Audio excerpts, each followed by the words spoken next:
kutoka runinga uipendayo ya Citizen TV. Jina langu ni Mike Gitonga. Ndampisha mwenzangu aweze kujitambulisha. Hello everyone. It's a nice day that God has given us today.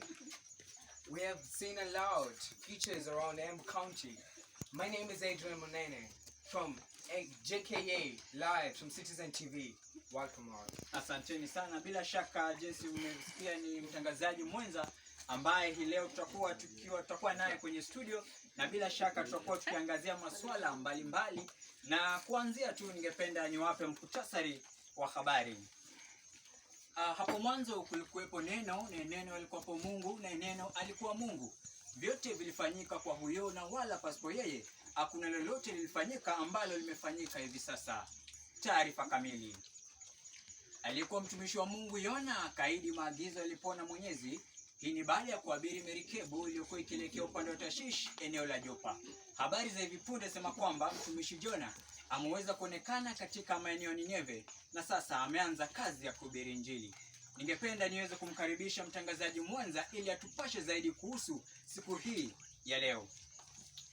As you've heard from my colleague, today was really a nice day that God gave us today.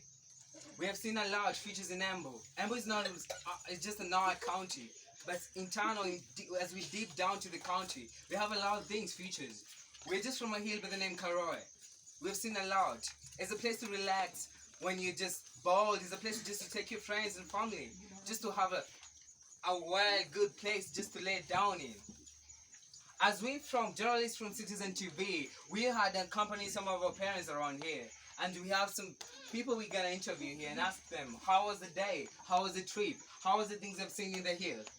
And as I'm gonna start with one of us here. So, good afternoon, sir. Good afternoon, sir. Good afternoon, sir. Good afternoon. So, by experience, how was the day today? Superb. Okay, so what are the things that we learned around here? Not here, correct.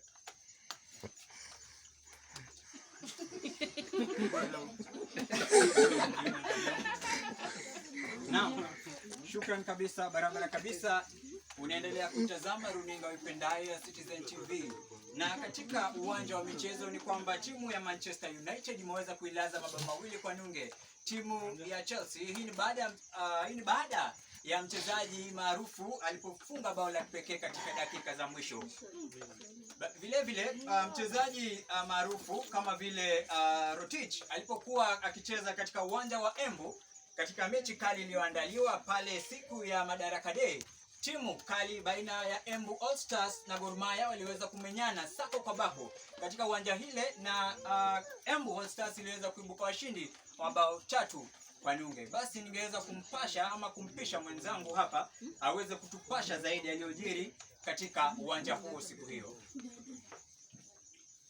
The finals were good. It was between Man United and Chelsea. The ballers really loved everything. Everyone seemed to be rushing in to see which team is gonna win, which team is gonna go with the trophy. Surprisingly, Man United got the score.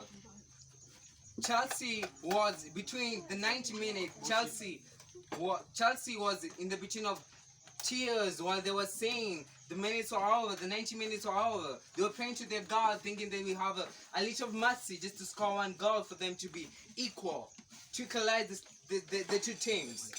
Likely, it all ended as it all ended. Man United scored, and now the game is over. Bad luck to the Chelsea fans who thought that they are the one who's gonna go with the trophy, but turns out it's Man United. Since yesterday we had another ball whereby Man City and Inter Milan were into between the ground, trying to know which team is gonna go with the UEFA Champions League. As we all ended, it all ended 1-0, where Man City scored 1 and Inter Milan scored 0. Surprisingly, there we go. Man City is in all this in top. Man City is doing all it could just to win all the trophies around the place. The Champions League, the UEFA, the La Liga, and we're still hoping that it's gonna take each and every trophy that they're gonna play into between the field. back to Kenya. We have our teams. Gor Mahia, we have Gor Mahia, we have Tuskers. We have those football players around in Kenya. We're still hoping for the best as they continue with their games, which are already listed. And on Sunday we have a game between Tusker and Gor Mahia. We're waiting for the feedback. Which we want to know which team is gonna blast the show, which team is gonna score, which team is gonna lose. It's all between our hands. It's between us. For those who are betting, wish you success. But this is between the players. They're the ones who are gonna make the decision if they're gonna win or they're gonna lose. Back to you. Naam, barabara, asanteni sana. Bila shaka katika ngazi za kimataifa ni kwamba kesi ambayo imekuwa ikisubiriwa kwa zaidi ya miaka 6000 iliyopita na ambayo kuja kwake kunasubiriwa kwa hamu na gamu itatajwa hivi karibuni. Kesi hiyo ya wahini inayomhusu mshtakiwa Ibilisi anayeripotiwa kwa zaidi ya miaka 6000 iliyopita akijiyami kwa uongo, kiburi na majivuno alivamia kwaya ya malaika watakatifu na kutoroka na kiasi theluthi moja mali yake Mwenyezi Mungu. Kwa sasa hakuna rufaa yoyote imetolewa dhidi ya mshtakiwa huyu na wala mawakili kujitokeza kutetea kesi hii. Kesi hii itakapofikishwa mahakamani, mshtakiwa Ibilisi ataweza kuteketezwa katika moto wa jehanamu. Habari za vifunde sema kwamba mkutano mmoja umeweza kuandaliwa katika kaunti ya Embu. Mkutano huo ambao umeandaliwa katika kijiji kimoja cha hapa eneo la Embu ambalo ni Karingare. Ripoti zinasema kwamba ni mkutano wa kipekee zaidi kuwahi kuandaliwa katika maeneo haya, na mkutano huo umeweza kuandaliwa ama kuhudhuriwa na wakubwa mbalimbali na waheshimiwa mbalimbali kutoka kaunti mbalimbali. Na hivi leo ningependa niweze kuzungumza na wageni hawa watupashe zaidi kuhusu siku hii ya leo. Asante. Ningependa niweze kuzungumza na mgeni maarufu ambaye tumemsubiri kwa hamu na gamu, ambaye yuko hapa atupashe zaidi kuhusu siku hii ya kipekee. Je, siku hii imeweza kuwa haje na umeiona vipi?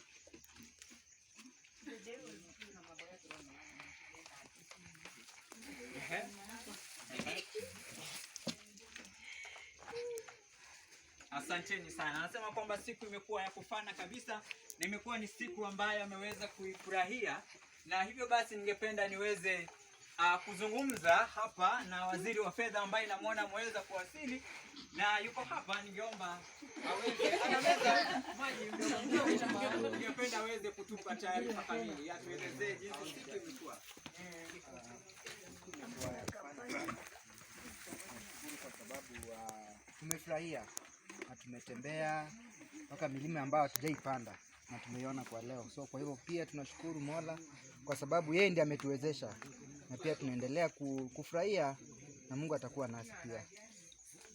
Naam, barabara kabisa. Bila shaka tumekuwa tukizungumza naye waziri wa fedha ambaye amefika hapa mapema sana ili kuhakikisha kwamba ameweza kuhudhuria mkutano huu. Bila shaka naarifiwa kwamba wageni wanazidi kuingia, na taarifa naelezewa kwamba waziri wa afya yuko hapa pamoja nasi, na ningependa niweze kumkaribisha ambaye yuko hapa masuala jinsi ameweza kuyaona siku hii ya leo.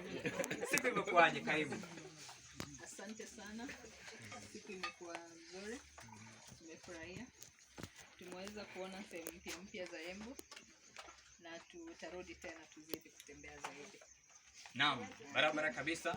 Asante. Nitampisha mtangazaji mwenza hapa atupashe zaidi kuhusu siku hii ya kipekee. Thank you so much. You've heard from the visitors around here. Before I forget, we have the chief who is from this village here. I can see him on my right side, and I would like to ask him how he feels when we have visitors around. Back to you. Naam, acha meze kidogo ana meza. Haya. Asante. Kama vile mmeambiwa, mimi ni chifu wa area hii. Nimefurahia sana kuona wageni kutoka sehemu mbalimbali. Nimefurahi kuona waziri wa afya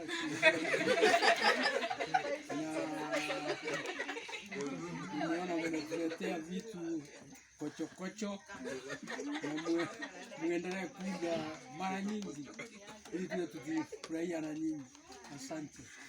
Okay, as I said, thanks to all of those who have told us on how they have learned and what they have learned during the classes today. I thank God for opportunity that we had just to be able to interview some of our visitors here from around. We have people from Nairobi, we have people from Kisumu, we have people from Makweni, and we're really happy just to interview them. So as I conclude, I'll just get it back to my colleague to take a short trip to what he has for us. Anaarifiwa kwamba wageni wanazidi kuingia, na kwa sasa taarifa ni kwamba mgeni wetu ambaye tumekuwa tukimsubiri kwa hamu na gamu basi ameweza kuwasili. Mchekeshaji wetu wa kipekee zaidi ambaye nitamkaribisha aweze kukaribia hapa, yuko kule upande wa nyuma, naambiwa kwamba amefika sasa hivi. Ataingia sasa.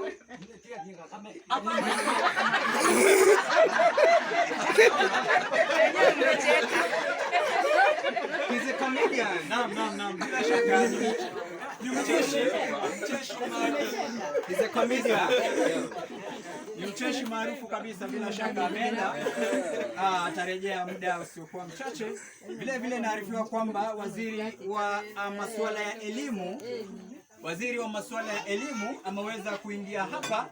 Ningeomba dada yetu atuzungumzie kidogo na atuambie jinsi masuala ya elimu inavyoendelea katika kaunti hii ya Embu. Wapiga picha, ningeomba tuweze kukaribia pale ili tuweze kuzungumza naye waziri wa elimu.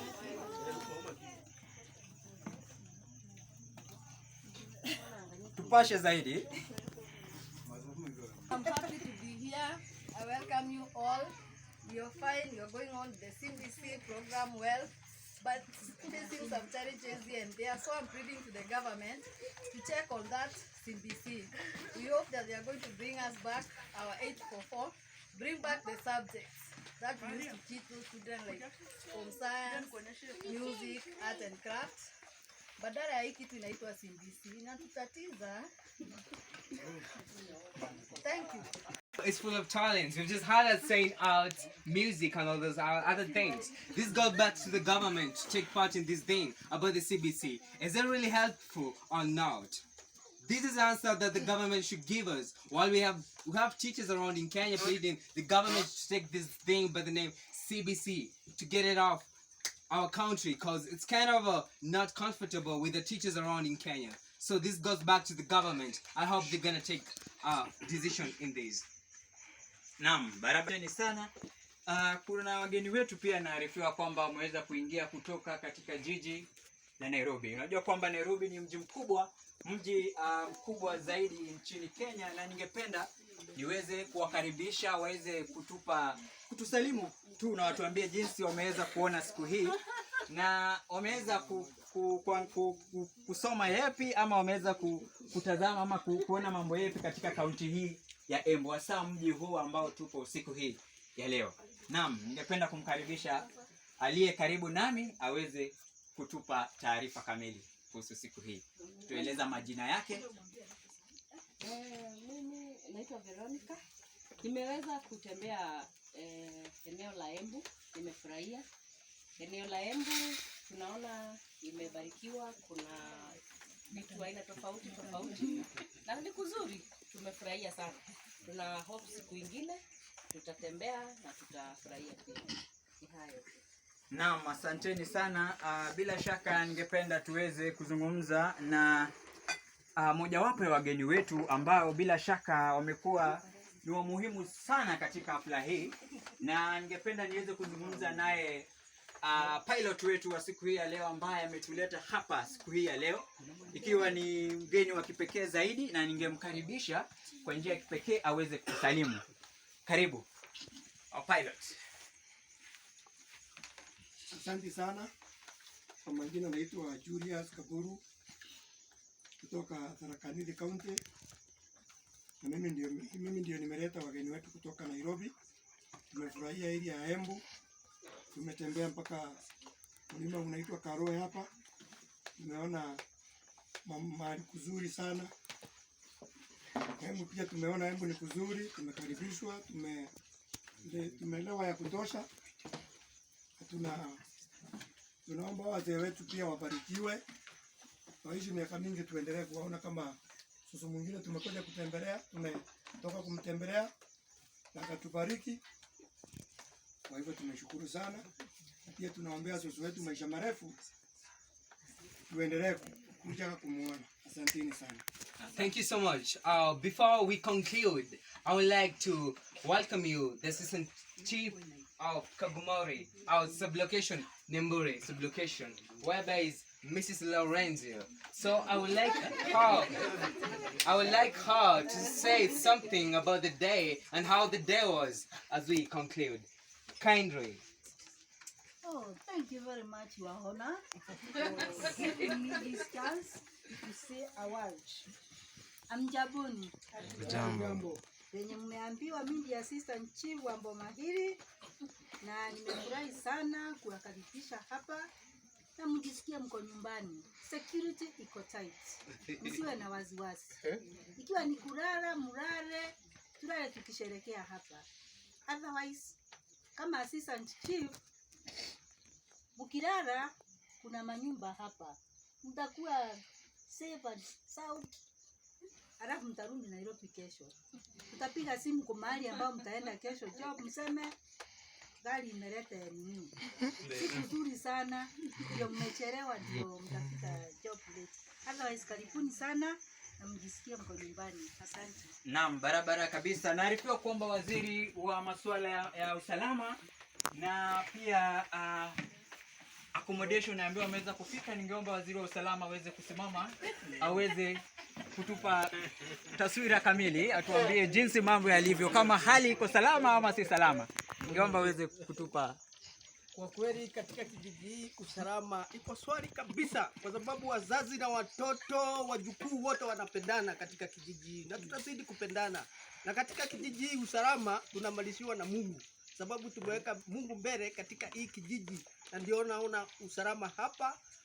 Watu katika kaunti zote, kaunti ya Kisii, kaunti ya Kakamega, kaunti ya Makueni, kaunti ya inaitwa Makindu iko hapa, kuna kaunti ya pamoja na kaunti wenyeji hapa Embu, kwamba kuna usalama kamili. Na tunaangalia hata mahali tulitoka, hata mahali muwe tu salama, kwa sababu anayetulinda ni mkali zaidi ambaye ni Mwenyezi Mungu. Asanteni sana.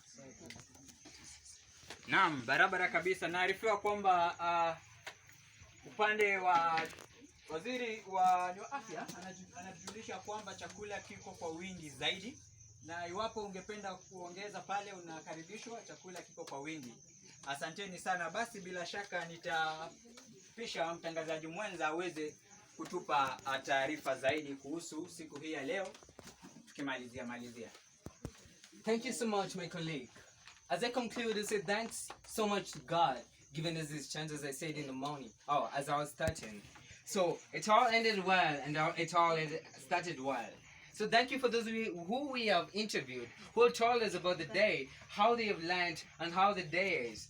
Thank you for the ministers around here, the minister for security, health, and those others. So thank you so much for the day that today you guys have come together as a team to come in this Kagumori village to bring the government, to make the government be interfered within the villages, for the villagers to see that they're not really neglected, or maybe the government is not really a part, or maybe that doesn't want to make a kind of a space between the gaps between the government and the villagers. This seems to be like the rich and the poor are one in God. This means that the rich and the poor are one in terms of God words and teachings. We are the same. We all belong to the same place, the same steps, the same category. Doesn't matter you're rich or poor. We are all human beings. I've learned something, that in everything you do, always put God first. God is everything. God is the one who made us to awake in the morning, to come all this place, to from traveling from Nairobi to here. It's not a normal thing, cause the driver is holding the steering of the car, trying as he's driving up to here. But God is the way. God is the one who shows him or her this is the direction to go. And I'll say so. Thanks so much for those who are here, and for those who maybe are late while they're coming here. May God bless you and have a nice time. As I go back to you, I'll thank the Citizen TV for giving us this